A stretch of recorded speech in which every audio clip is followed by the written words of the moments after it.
All right then, Scott Gillespie first to the table. He's going to have the opening break tonight. The newly minted Ultimate Pool Masters Champion.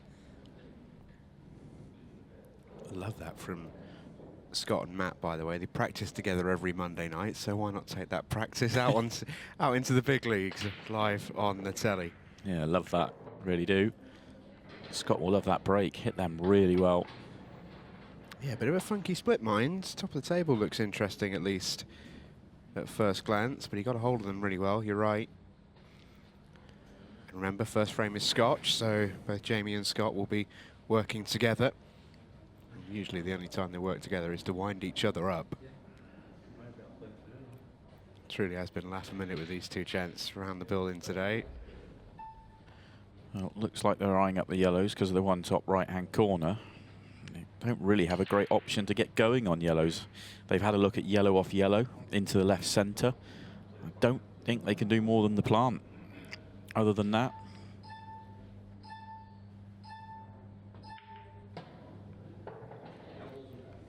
so they get going. Yellows are tricky. I wonder if there's something you can do where you can almost play one of the yellows in the top left and go over to the top right and just either bump the yellow out or bump it in. I think that's the plan. No, decided there's enough room to actually get through to it. A little bit deceptive from the overhead, because if that needed a bump, he had the angle to do it there. Yeah, they have got a natural sort of connecting ball down the table, but I think the 8-ball needs a little bit of a move as well. Work to do here for the two Scots. Yeah, there's a lot more room than we thought initially there, wasn't there? Well, these camera angles do absolutely kill us. You just can't see it from the overhead. Yeah, could park a bus through there, but there we go. So this is where it needs working out, and they both respect each other a lot. This won't be a case of Scott taking the lead as the pro talking to the challenger. They speak pretty much on even terms in that sense, don't they? They do, and it's worth pointing out, obviously if you've been watching the pairs for the last couple of years, you'll know this, but there are players and people in the pool world that will be familiar with Scotch doubles in the past where you're not allowed to talk to each other, you just have to do your own thing out there, but that's none of it. With Ultimate Pool, you can talk all the way through. You can even talk when it's your opponent's singles frame, which I absolutely love. Yeah, absolutely. Couldn't agree more. Some of my favourite parts of the tournament, actually, is sort of seeing that little insight between the pairings, especially when you get two world-class players. It's fascinating to watch them figure out the puzzle together. Big shot here. Oh, big shot will be the next one. I wondered if he was going to go into it. Where are you seeing this 8-ball, Simon? Well, Jamie's looking at the double. He hasn't left an angle to go into it. We saw Jamie line that up right at the start of the frame. I thought he was just sort of looking at lines to figure out where they can break into it, but they played from the double right from the get-go here. Jamie's confident on it. Well, he's confident because he's left Scott right on the cushion. He's gone and sat down and said, "Oh, I've done my bit here. Over to you, Scott." He could have done him. He's done him a little bit dirty by putting him on the cushion. Big opening shot. Oh, he's judged that so well. That's a great shot from Scott Gillespie. And now they can smile about it. I'm sure if they were already 2-0 up, Scott would have given Jamie some pelters live in play there. But first frame, you can never settle until you do get your first frame on the board, even for some of the big boys. And that was a great finish from the pair of them. And, you know, the great Scots, Jamie Burnett and Scott Gillespie, super players, the pair of them. And for me, just really looking forward to seeing how Jamie in particular keeps on growing in the 8-ball game. I mean, Scott's had such a phenomenal record.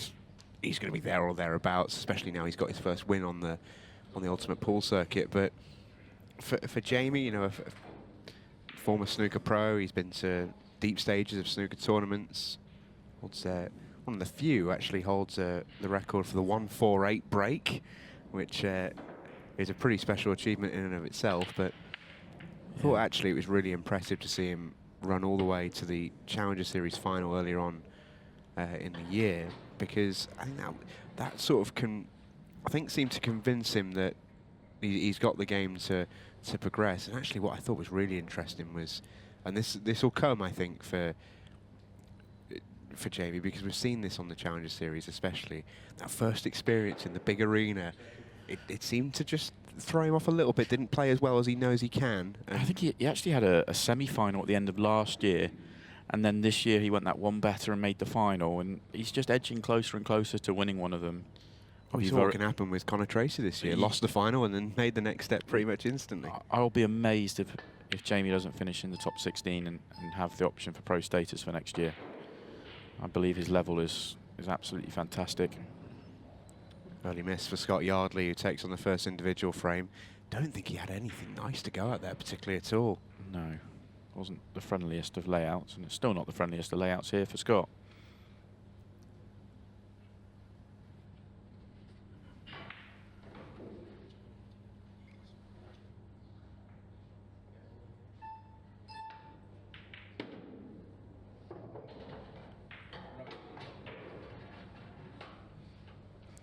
Well, that's not gone well. Imagine that Scott will pull back. He is a very aggressive player and he's a very creative player, but there's not much on here. Yeah.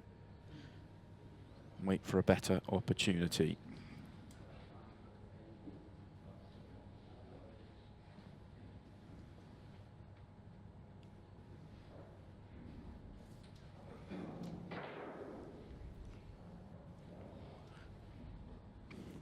For Scott Gillespie, no reason to push the boat out in this frame, because he knows the onus is on his opponent here to sort of make a bit of a statement.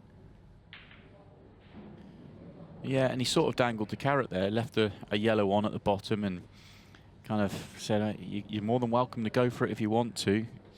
But Scott Yardley's not having any of it. That's a pretty good save. It's very, Scott Yardley. Very good. And yeah, that might add some mileage to this frame, and it might take some time to this frame, but they're only 1-0 down. It's just really important for the Cooke-Yardley partnership to win it. Yeah, this needs some figuring out, because neither colour set is particularly nice. You'd argue actually yellows are slightly in front after that shot. Yeah, right now I'd rather be yellows, not reds, but it's a marginal call. I think Scott wanted to cover that pocket. He didn't want to put it right over the hole, but he wanted to cover it. He's done nothing but make it a big pocket, actually. Didn't get the shot wrong by much, but not quite what he was after. Big ball for Scott is obviously the one to the bottom right, so in a sense, surprised to see him move a red. That could have been used as a linker.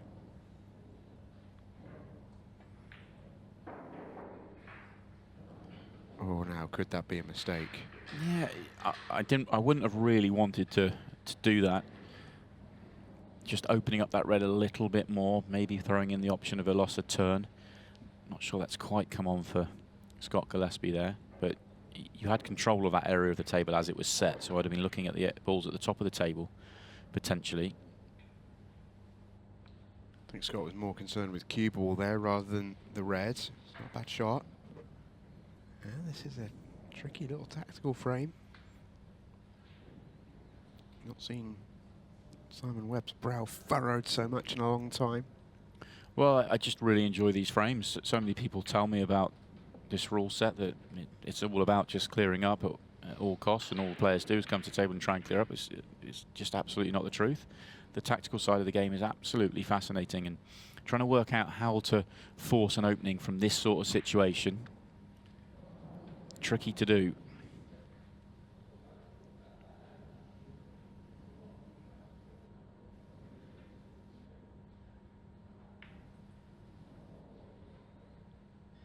Half Scott a chance. Continues to say, over to you. Yeah, I think this might be half a chance for Scott Yardley. Depends how he feels about the two yellows with the red in the top half of the table. And the reason I'm saying half a chance, I'm wondering if that's a double option, because the red at the bottom is completely tied up, and it would take a serious shot from Scott Gillespie to open it up. So you can almost have a half a dip at this one if you want to. I mean, there is obviously risk involved, but the reward would potentially be the frame. Well, he's decided to not attempt to do anything aggressive there and just open everything up. Will Scott be tempted into something aggressive?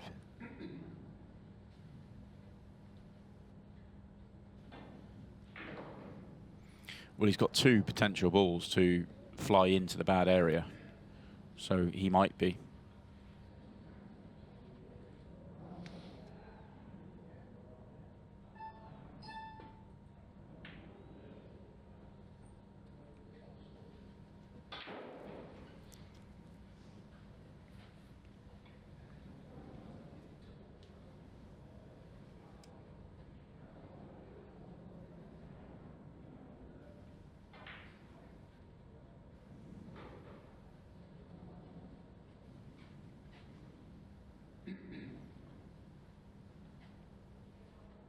Good to see Andy Sullivan in.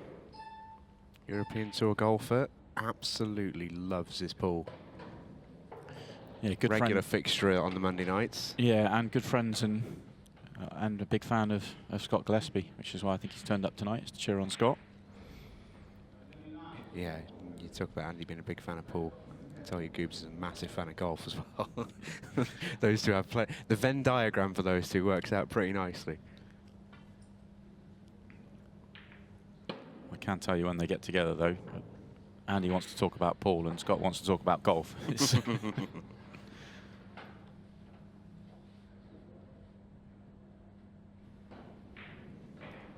think Andy's closer to taking a frame off Scott than Scott is taking a hole off him, though.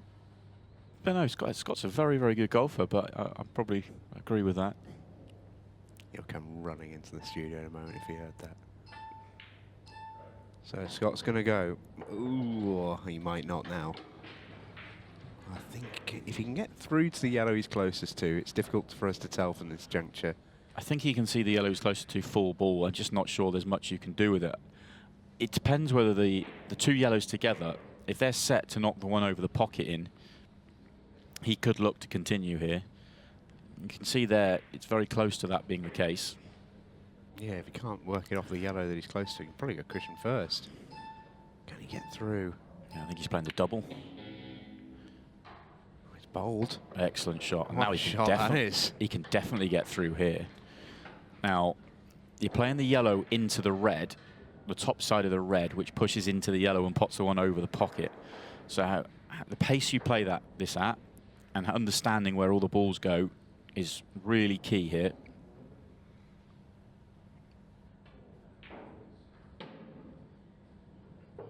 Same again. He's going to pop this thin. He wants to get a quarter ball contact on the red, and the cue ball goes past the yellow one way, and the red goes past the yellow the other way. But again, the pace is key, because if he overhits it, the red can come on and off the bottom cushion and get back in front of the yellow. Delicate little finish, this. Oh, he caught the yellow, not the red. Okay, he's still on it, though, so it's not the end of the world.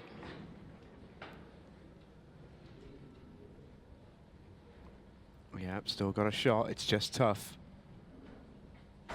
Tell you what, this would be some way to open your Pairs Cup account for Scott Yardley. Yeah, hell of a finish. 2 balls away. Oh, that's a great pot. Oh, just gone awkward on the 8. Yeah, he deserved better than that. This could be a lot easier. Catches the red full up. It's a tap-in 8 now. He's just got to mind his work. It's one he still should get. But all the hard work to this point adds the pressure.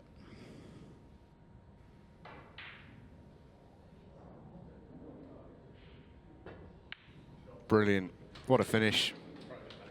Tell you what, for Scott Yardley, who's, you know, one of the 2 players of the 8 tonight, who probably come in with the sort of the smallest pedigree, if you like. That is a heck of a finish to pull out. First frame at the table too. There's a reason why we called them the dark horses, Matt Cooke and Scott Yardley. Known each other a long time down in the Kent region. Oh, that's not Kent, apologies. I've got my southern geography wrong, as I always do. Nevertheless, I know they play for Maidenhead, wherever that is. But yeah, they've known each other a long time, and you can tell that level of comfort is there. And Scott talks about being really nervous the first time he played out in this arena by himself. And he looks a very confident player with his mate by his side. Yeah, and it also shows you you take a lot every time you go out there and play. You can learn from it, and he's done that. That was best visit of the night so far by a mile. Yeah, we've had some good ones. That's the worst break of the night, just about, for Jamie Burnett. Straight in off into the top corner pocket. Doesn't take much to get it wrong. And Matt Cooke straight to his feet to line up this one. And already at 1-1, we're into the 15-second shot clock section of the match.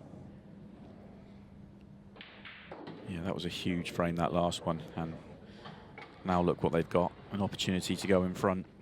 A very good opportunity to go in front. You can play the yellow off the red. That opens up the right centre pocket. And then the other yellow does pass the red to the bottom right corner.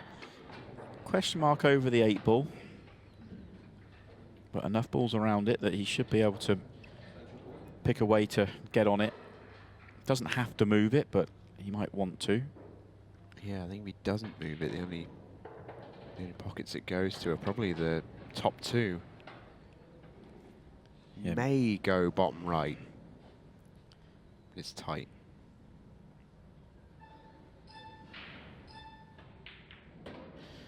Yeah, that's that red to go in the way of the yellow. It's a really poor shot. There's actually back-to-back poor shots, because the reason he's had to play that one with so much pace is because he left himself a bad angle, so that he had to play the cue ball on and off the cushion. If he had the right angle there, he just drops it in off the red, and the red only just about reaches the cushion. Well, he can keep digging. He might have. Can he sneak in behind this yellow?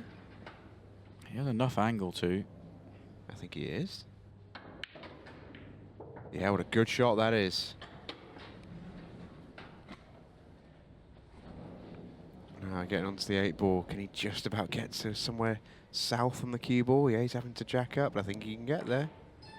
Misses the pot though. And he'd have had a shot on the 8 ball. Nearly an excellent recovery for Matt Cooke, but it's Jamie Burnett who gets the chance to go 2-1 in front with 3 minutes to go. It's very harsh, that visit, simply because that's his first real taste of it out there today. And it was at 15 seconds a shot for the most part. But it's exactly what we saw throughout the weekend, that Matt just looks rushed at 15 seconds a shot. And I know that sounds silly, because everybody's rushed at 15 seconds a shot. But he looks more rushed than most. He hasn't got comfortable with it at all yet.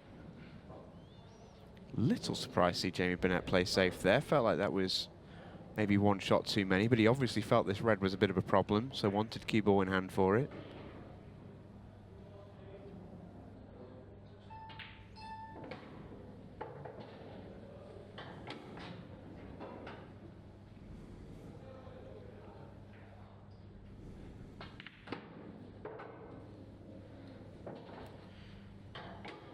Interesting to see what he does here. Does he leave a red down the bottom end of the table, then go up? Or does he just leave the 8 ball down? Oh, that's what friends are for. Scott Gillespie tells him he's still got his extension so that he's not rushed. It's the one thing that Jamie won't have had much experience with. He's been awesome on the Challenger Tour this year, but 15 seconds is still very new to him.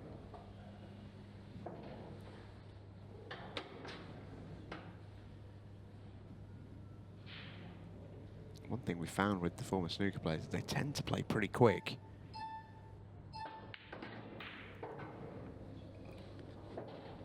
Yeah, Tom Ford in particular, one of the quickest we've seen. Yeah, obviously you can see why they might be sort of stereotypically be seen as slow, because, you know, sometimes a frame of snooker can take many hours, but actually playing the shots, if they're there, that they're some of the quickest around. Jamie might have been better to pull that one back rather than go forward. No, just about had enough angle to stun it down. God, that's a good shot. Yeah, it was a touch straighter than he wanted it to, but these pockets and these balls, you can really manipulate it and do quite a bit with it when it's that close to the pocket. And actually, he's judged this to perfection. I thought initially when he came to the table, it might not have been the wisest idea taking so much time out the clock, but he's judged these beautifully. He's waiting for the beeps. Lovely. Pots the 8 ball. There's not much left time in. Yeah, 25 seconds. Not much time left in the match at all. Scott Gillespie looks absolutely delighted with him. It will be the Cooke and Yardley partnership with the break, though, so golden break's in play. It's still not all over for them, but not enough time for a clearance, you feel.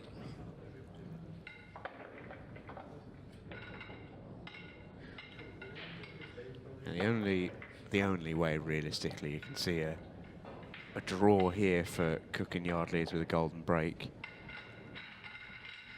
Quickest break clearance we've ever seen was it 28 seconds? Yeah. And it's difficult to imagine one quicker, let alone from one of Matt Cooke and Scott Yardley, with all respect to the gentleman. The good news, though, for them is the fact that whilst Matt didn't have a golden break this weekend, he got the 8-ball flying around the table on repeat with a very narrow cut break. This narrow cut break really does get the 8-ball moving for him. It's going to need to. Oh, and it stays pretty central. Scott Yardley thought about having a bit of a sprint around the table until he realised it wasn't even their shot. Scott Gillespie and Jamie Burnett call the extension, and that will do it. The Scots are on the boards.